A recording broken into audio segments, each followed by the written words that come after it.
So, Patrick, do the Vikings at 0-2 finally get right against the 0-2 Chargers, who I think are actually have more angst among them than the local team? Yeah, I don't think there's any danger O'Connell's getting fired if he loses, unlike Brandon Staley, who will probably be gone. They're going crazy. They're blaming him for everything, including a bad defense. But I think it's wonderful that in week 3, we can feel that this is such a crucial game, right? I mean, it's even if they get beat by the Chargers, and they'll probably give up 25 points against the Chargers, but they'll maybe get 30. Even if they get beat, they aren't out of it in the NFC North. I don't think we said that yesterday, but it is fun that there's this big a game on Sunday, right? Because I mean, the fact that they're both 0, if they were both 1-1, who cares, right? But if you're 0-3, big hole to get. You know, the thing about it is, if you're now, to me, they haven't really. I said last year there's those 50-50 games, and they won damn near all of them, right?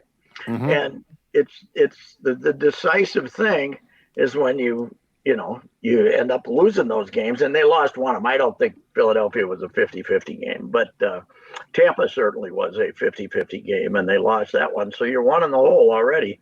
And if you lose to if these guys come in and light up your defense, then you got some troubles. And then you got serious troubles to worry about, because they are really good offensively, and they stink defensively. So should be entertaining. What's the over and under? It's got to be dang near 50, doesn't it? 53.5. Wow, that is high for the modern NFL, isn't it? Because especially this year when points are hard to come by, 53.5. So I think Brian Flores can go into his defense and say, nobody respects you, because the over and under is 53.5. They think your defense stinks. And they also think the Chargers defense stinks. So the Chargers have any defensive players of note? They don't have any Bosas, right? There's Bosas all over, but I don't think they do. But they do have a Bosa, but he's hurt. I don't know the one that's always hurt. They got the Bosa that's always hurt. Yeah. Okay. That the Niners got the really good one now. So are they going to sneak up on us and actually play Risner on Sunday, or have him active? They haven't announced yet that he's not, right? I think he's active, and I won't be surprised. We've talked about this a lot. I won't be surprised if he plays, but doesn't necessarily start. Yeah, he probably won't start. But so we don't know about Darsow, though. Questionable or better than that? We don't know yet.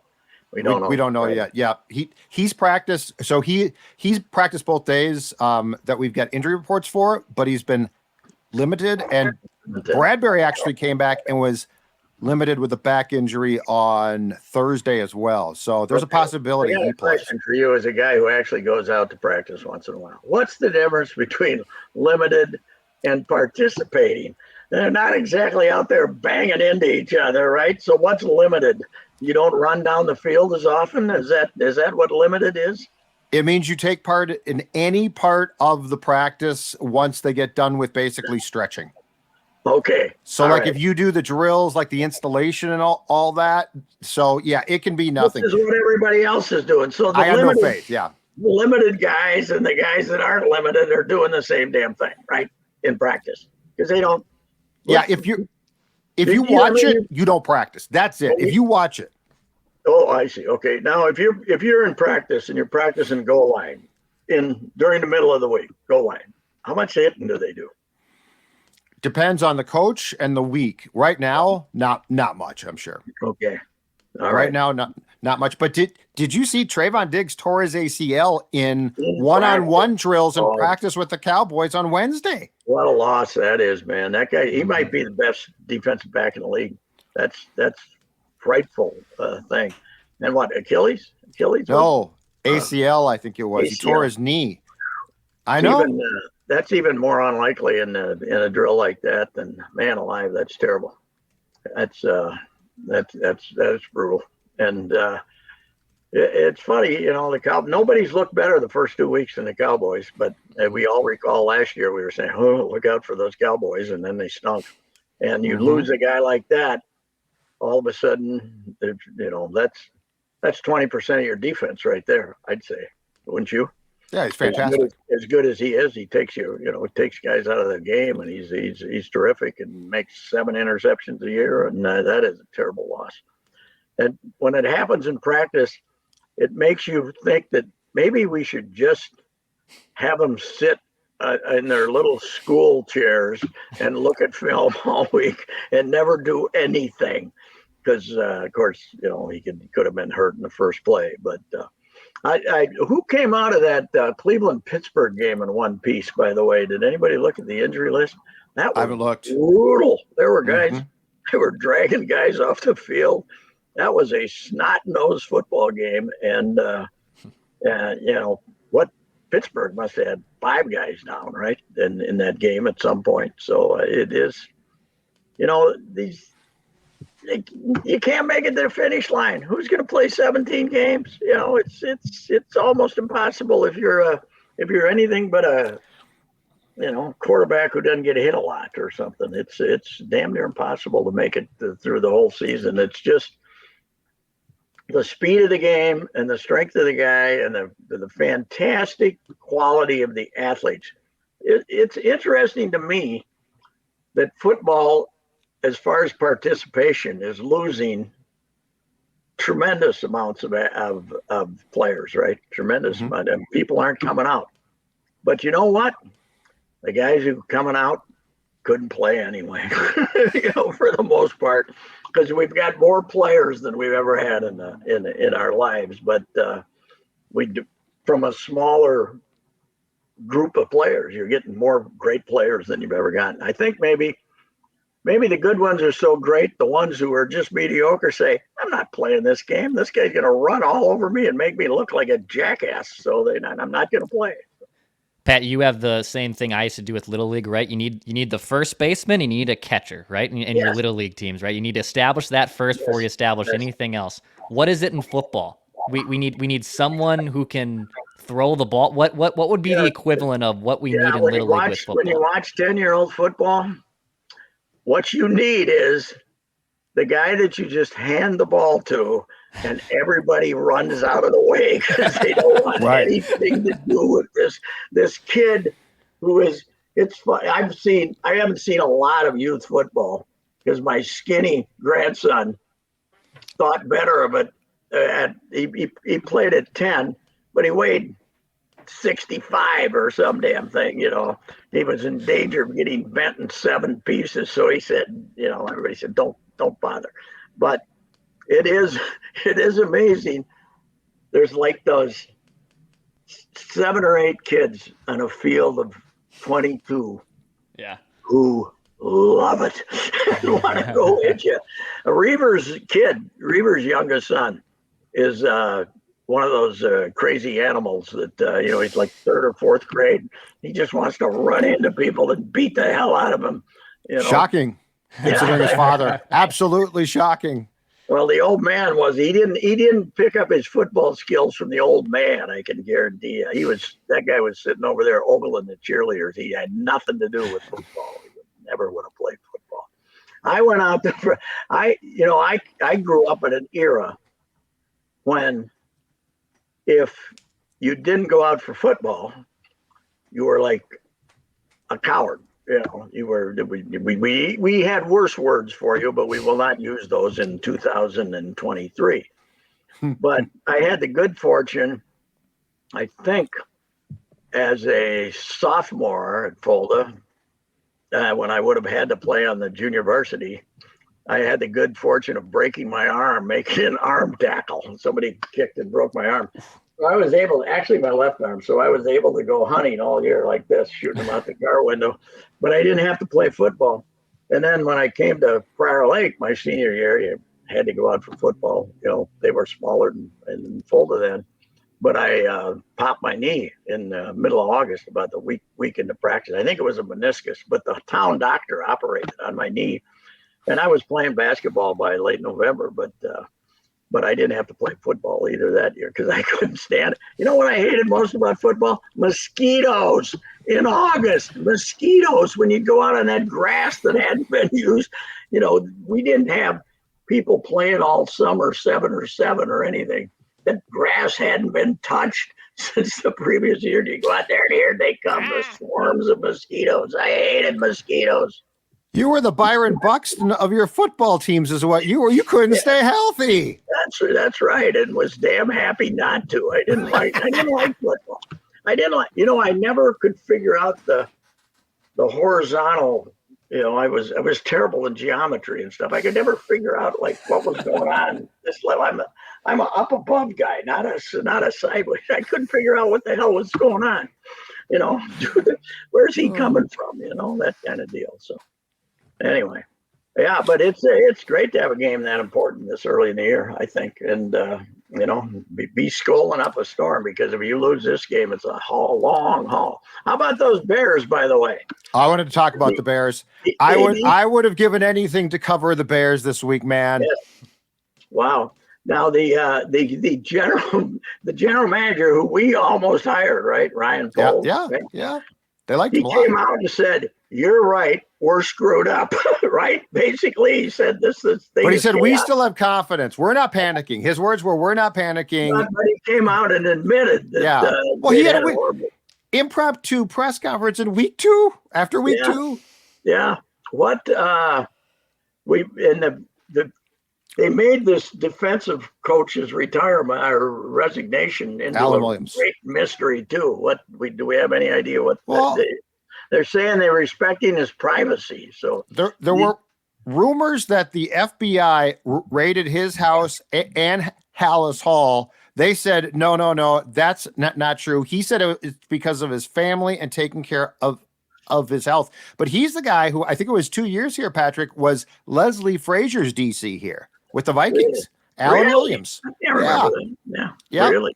Wow. Yeah, I think you replaced Fred Puggich after Puggich was a complete disaster in that role. And so he helped Leslie get fired here. So he did a good job of that. Yeah. Did they have? What would they have a 3-13 season?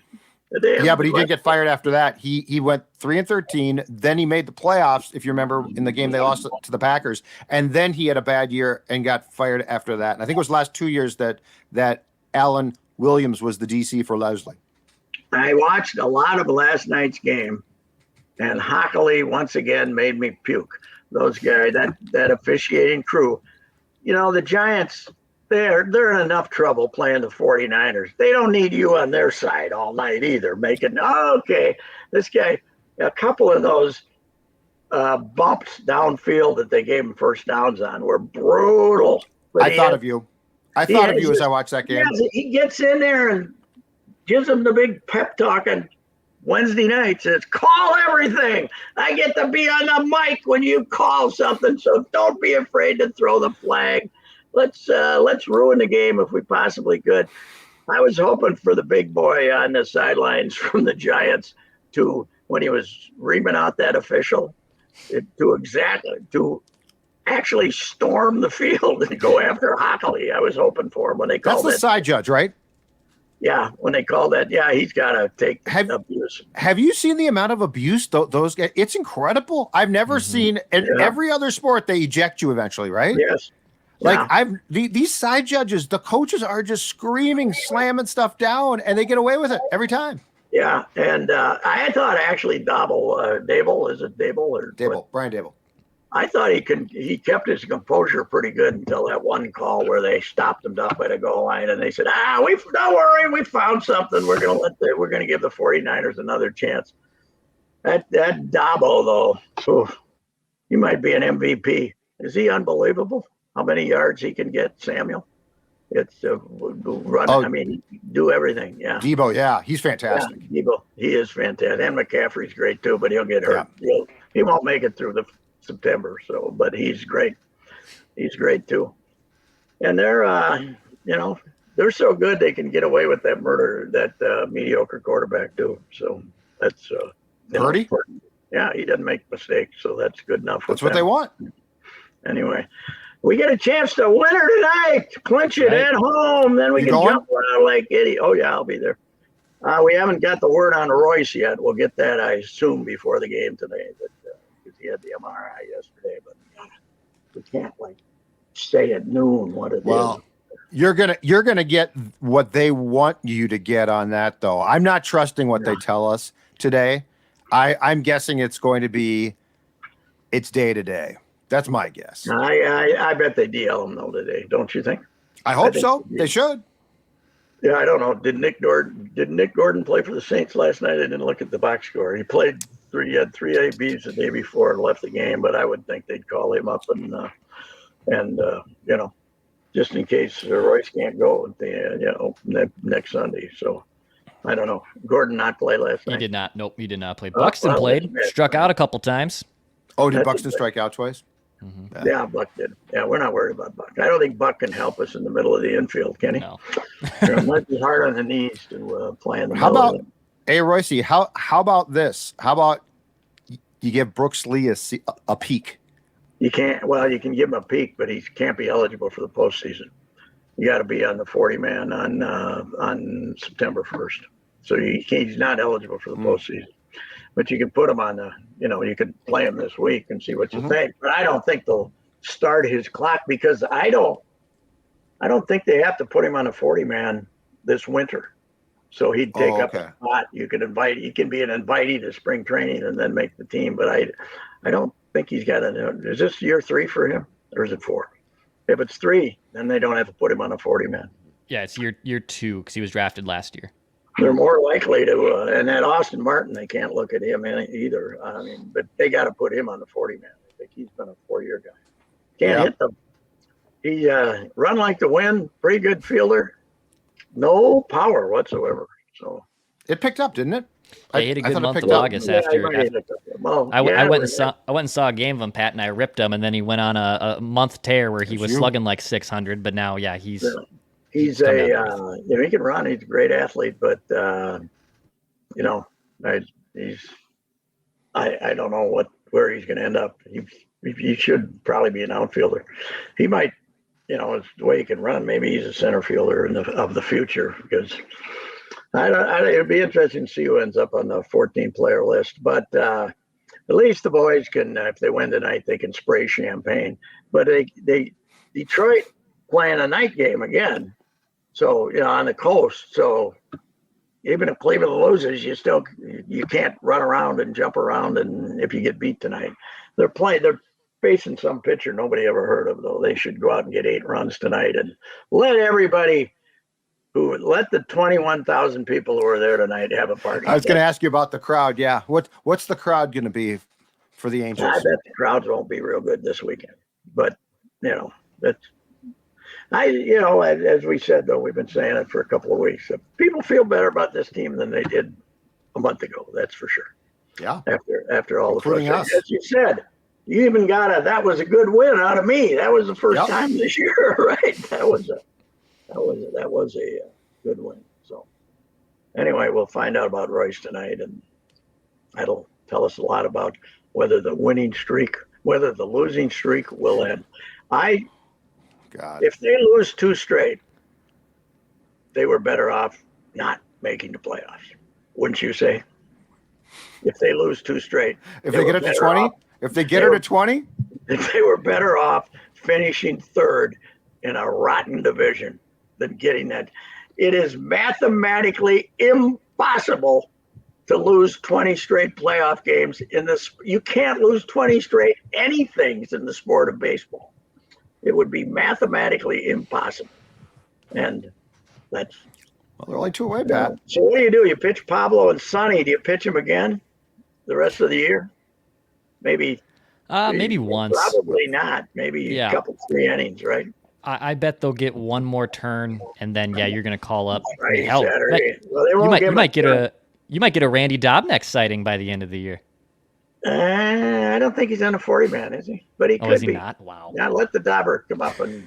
That's okay. I'm good. I'm good there. The Daubers, I think, set a Saints record for strikeouts, which says that that he got a lot more starts down there than anybody else got or something. Hey, the Dauber is right where the Dauber belongs right now. Yeah. St. The Paul's Saints are perfect done for him. Sunday, though. The season Yeah. ends Sunday. So the last week is who's ever here is here. So, yeah. Who's going tonight? Everybody going? I thought about it. I got offered tickets, but I've tentatively have turned them down. I have an early tea time tomorrow if it doesn't rain on me. I'm trying to figure out what I want to do. We're going to get some rain here? Is that Tomorrow? Supposed to rain tomorrow. Yeah, it's supposed to get some rain. Yeah. Wow. Yeah. Well, it's been gorgeous so far. I was, it's been fantastic. This drought is unbelievable. I got a problem, though. They were talking to me about possibly going to Henry's funeral Friday. Up in War Road, which I would willingly do, but I have to be in Fulda, Minnesota the next day. That's 404 miles. Oh, yeah, that's I don't think it. You don't realize how damn far away War Road is. I know. You get to Bemidji. Bemidji looks like it's a long ways away, right? That's halfway. War Road's Canada. It's ungodly, and it's all two-laners going back too. So I don't. I think we're going to have to hand that off to somebody else. What's up in the old hometown? What's going on in Fulda? The class reunion of the class I didn't graduate with, but I all went to school through my junior year. The 60th class reunion, and I got a hunch it'll be the last one. I got a hunch I don't think the 70th. You don't think there'll be an 80 or a 70th? I don't think there'll be a 70th, so this is it. And we've lost a few the last year or so. But I went to they've been pretty consistent still doing it. The Prior Lake folks have not been as excited about it, although we had a smaller class in Prior Lake than we had in Fulda. That's remarkable. It is. That is incredible. Yeah, it is. So anyway, yeah, I'll be down there. Just they probably don't even have any good drinkers left anymore at this age, for God's sakes. Not if they kept drinking. 77, 78. Yeah, that's right. If I'd kept drinking, I wouldn't have to worry about this. That's true. It'd be fine. I would have. Remember that? What was the name of that guy who left before our senior year? They'd be saying the guy that died 25 years ago. Yeah, a sports writer or something. I think I'm not quite sure what happened to him. What happened to that fatty? I don't know. All right. All right. We'll Matt. talk to you. Yep. All right. See ya. There's Rapping with Royce, presented by our friends too at Summit Orthopedics. They have 25 locations in the Twin Cities and Greater Minnesota. They have over 150 experts and physical therapists. Maybe if you're dealing with some pain in your ankles, your feet, your back, Pat could probably recommend a lot of people at his class reunion to Summit Orthopedics with a lot of the problems going up there. Go to summitortho.com. That's Summit Orthopedics for sponsoring programming on Score North.